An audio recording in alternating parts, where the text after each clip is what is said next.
میرے نبی نے یہ طریقہ بتا دیا ہے۔ پہلی بات میں نے آپ سے کہی کہ حضور صلی اللہ علیہ وسلم گھر میں تشریف لاتے، دروازے پہ کھڑے ہو کے بآواز بلند کیا فرماتے ہیں؟ السلام علیکم ورحمۃ اللہ وبرکاتہ۔ نبی نے طریقہ سکھا دیا کہ گھر میں داخل ہو تو سب سے پہلے سلام کرو، اور سلام ایسے کرو کہ گھر میں کوئی موجود ہو یا نہ ہو، دونوں صورتوں میں سلام کرو۔ اگر تم گھر میں موجود افراد کو سلام کرتے ہو تو یہ تمہاری انٹری کے وقت ان کے لیے دعا ہے کہ اللہ اے گھر والو، اللہ تمہیں شاد آباد رکھے، اللہ تمہیں سلامت رکھے، خوشحال رکھے، اللہ تمہارے اس گھر کو اسی طرح ہنستا بستا رکھے، اللہ تعالیٰ تمہیں یوں ہی آباد رکھے۔ یہ تمہارے داخلے کی وقت دعا ہے۔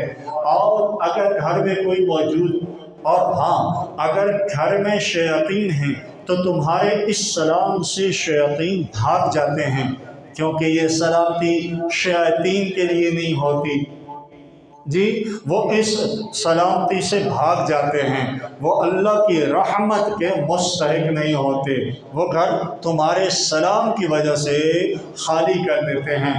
اور اگر گھر میں کوئی موجود نہیں ہے تو پھر بھی سلام کرنا حق ہے، کیونکہ اللہ کی نورانی مخلوق تو وہاں موجود ہے۔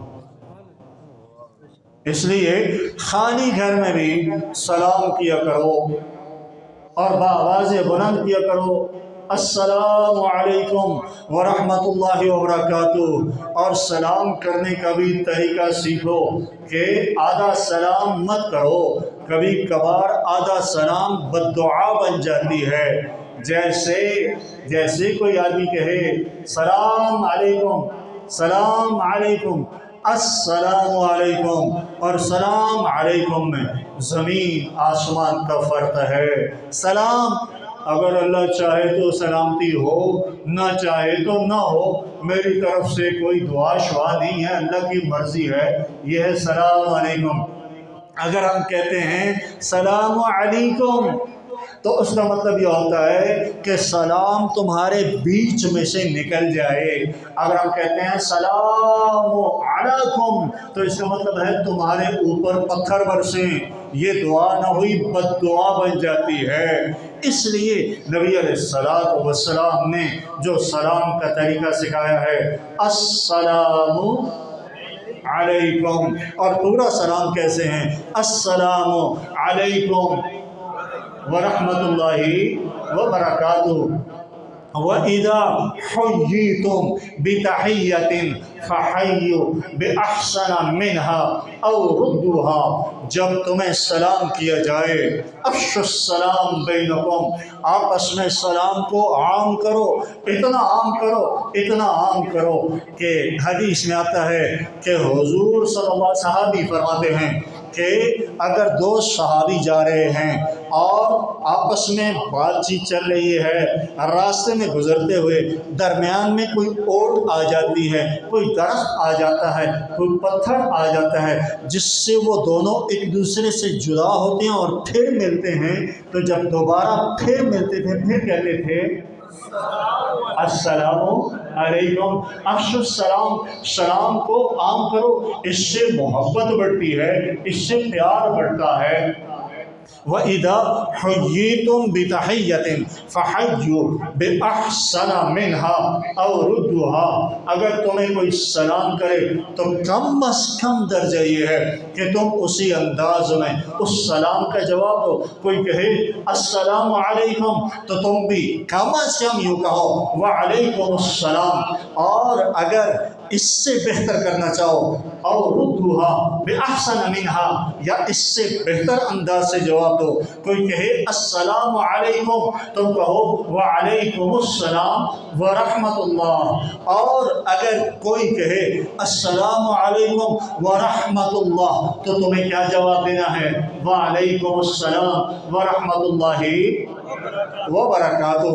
یہ قرآن نے وہ معاشرتی آداب سکھائے ہیں، ہم کمرے میں بیٹھے ہوتے ہیں، باہر جاتے ہیں، پھر واپس آ کے اسی طرح بیٹھ جاتے ہیں۔ نہیں بھائی، واپس جب انٹری کرو، واپس جب انٹر ہو، داخل ہو، تو پھر مجلس والوں کا حق بنتا ہے کہ تم انہیں سلام کرو، واپسی پر پھر سلام کرنا چاہیے۔ اسی طرح ایک سوار کو چاہیے، گاڑی پر سوار ہے، اسے چاہیے، آداب بتا دیے کہ جو سوار ہے وہ پیدل کو سلام کرے گا، جو تھوڑے ہیں وہ زیادہ کو سلام کریں گے۔ یہ مختلف آداب ہیں، یہ شریعت نے ہمیں وہ آداب دیے ہیں، وہ طریقہ سکھایا ہے جس سے ہمارا معاشرہ یکجان ہوگا، جس سے ہمارے معاشرے کے ہر فرد کے دل میں محبت پیدا ہوگی۔ جب ہم دوسرے کو عزت دیں گے تو دوسرے کے دل میں ہمارے لیے عزت اور مقام پیدا ہوگی، اور عزت دینے کا سب سے پہلا سٹیپ یہی سلام ہے۔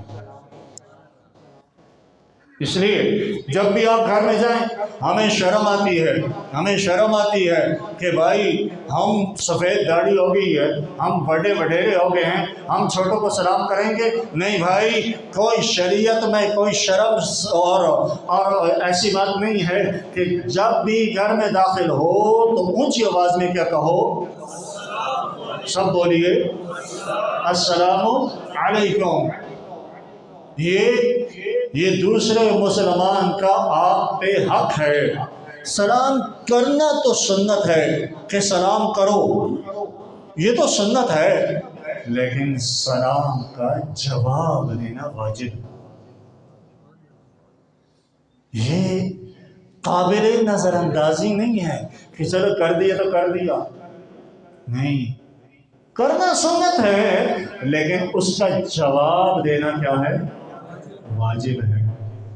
اور واجب کے ترک کرنے پر، نماز میں اگر واجب ترک ہو جائے تو ہم کیا کرتے ہیں؟ سجدہ سہو کرتے ہیں، ٹھیک ہے؟ یہاں بھی اس کا مطلب ہے سلام کا جواب نہ دے کر بندہ کیا ہو رہا ہے؟ گنہگار ہو رہا ہے، خطا کار ہو رہا ہے۔ ایک بندہ آپ کو دعا دے رہا ہے، اس کا مطلب ہے کہ وہ آپ کی دعا کا مستحق نہیں ہے، آپ اسے جواب نہیں دے رہے۔ شریعت کے مطابق جواب دینا واجب ہے۔ اب آپ کو کوئی غیر مسلم سلام کرتا ہے ہمارے معاشرے میں کرسچن بھی ہیں، دیگر اور مذہب کے لوگ بھی ہیں، کوئی آپ کو سلام کرتا ہے، آپ بتائیے اس کا جواب کیا؟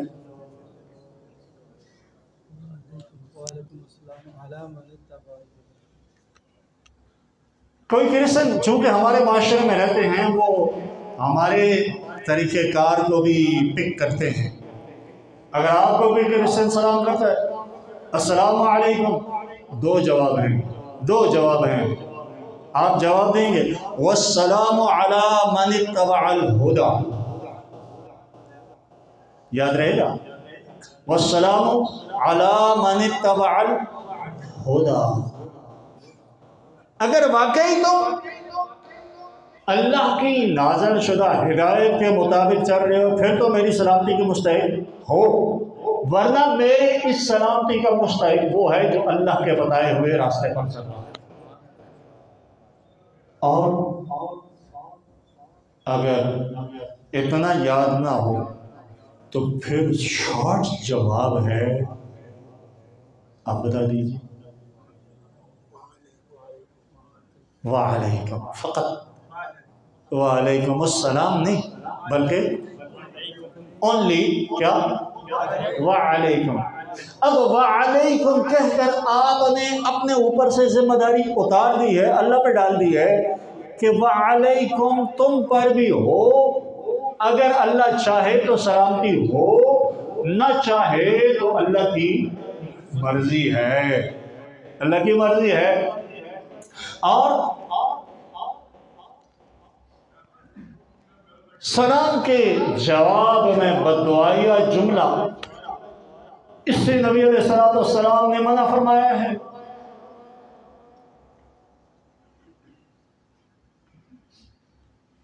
یہودی حضور صلی اللہ علیہ وسلم کو سلام کرتے ہیں